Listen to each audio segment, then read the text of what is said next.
History हमेशा जीतने वाले लिखते हैं। हमें लगता है सिनेमा की शुरुआत मर्दों ने की, Lumière brothers, Thomas Edison, George मिलीस।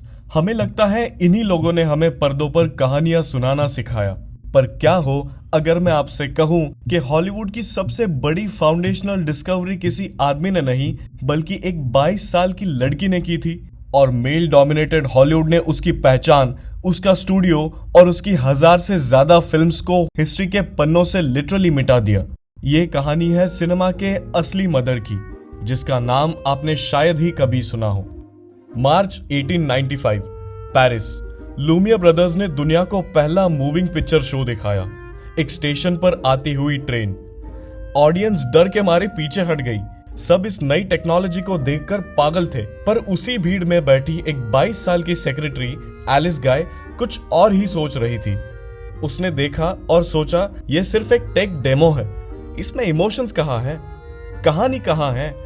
एलिस समझ गई कि कैमरा सिर्फ सच रिकॉर्ड करने के लिए नहीं, सपने दिखाने के लिए है। और अपने बॉस से छुपकर 1896 में उसने बनाई दुनिया की पहली narrative fiction film La Fee aux Choux, the cabbage fairy. और तब सिनेमा सिर्फ मूविंग पिक्चर्स नहीं रहा, उस दिन सिनेमा स्टोरी टेलिंग बन गया।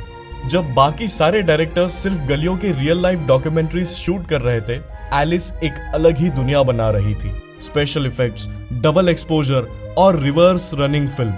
और जहां दुनिया ब्लैक एंड व्हाइट और साइलेंट चल रही थी, एलिस अपनी फिल्म्स में कलर, हैंड टिंटिंग और सिंक्रोनाइज साउंड यूज कर रही थी। हाँ, हॉलीवुड के गोल्डन एज से पूरे 30 साल पहले।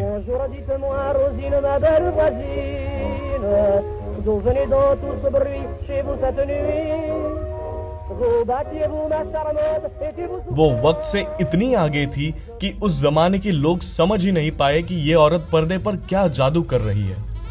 फ्रांस की बाउंड्रीज उसके विजन के लिए छोटी पड़ने लगी। एलिस आई अमेरिका, हॉलीवुड के इस्टेब्लिश होने से बहुत पहले। 1910 में उसने न्यू जर्सी में अपना एक खुद का मैसिव स्टूडियो खड़ा किया, सोलैक स्टूडियोज।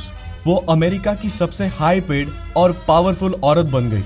वो एक ऐसी विजनरी थी जो एक दिन में मल्टीपल ब्लॉकबस्टर्स डायरेक्ट करती थी।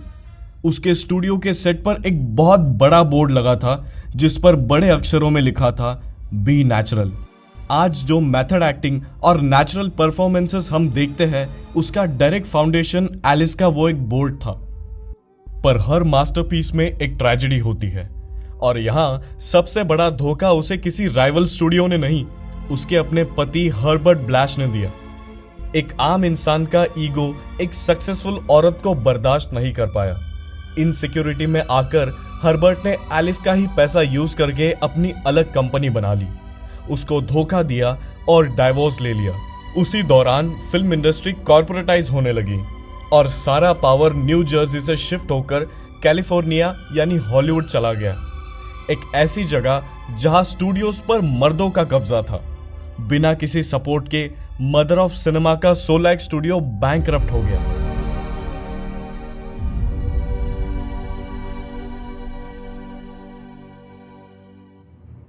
एक स्टूडियो डूबना एक आम बात है, पर हिस्ट्री को मैनिपुलेट करना एक क्राइम है।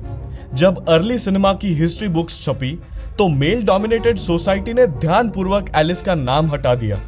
उसकी बनाई मास्टरपीसेस का क्रेडिट उसके मेल असिस्टेंट्स, उसके धोखेबाज पति और यहां तक कि एनोनिमस डायरेक्टर्स को दे दिया गया।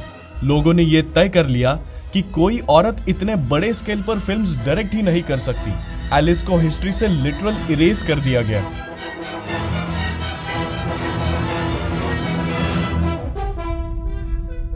Fast forward to 1940s and 50s। Alice अब एक भूली बिसरी औरत बन चुकी थी। जब उसने खुद देखा कि हिस्ट्री बुक्स ने उसको मिटा दिया है, तो उसको अपनी ही लेगेसी का सबूत ढूंढने निकलना पड़ा। सोचो, जिसने 1000 से ज्यादा फिल्म्स बनाई, वो अपने आखिरी दिनों में फ्ली मार्केट्स और पुरानी लाइब्रेरीज की धूल फाक रही थी, बस अपनी ही फिल्म्स की आखिरी बची हुई रील्स ढूंढने के लिए। पर उसकी ज्यादातर फिल्में जला दी गई थी या खो चुकी थी। 1968 में बिना अपने राइटफुल रिकॉग्निशन के द मदर ऑफ सिनेमा इस दुनिया से चली गई। पर सच की एक आदत होती है, वो मरकर भी जिंदा रहता है। डेकेड्स बाद इंटरनेट, मॉडर्न हिस्टोरियंस और नई जनरेशन के सिनेफाइल्स ने आर्काइव्स खंगाले।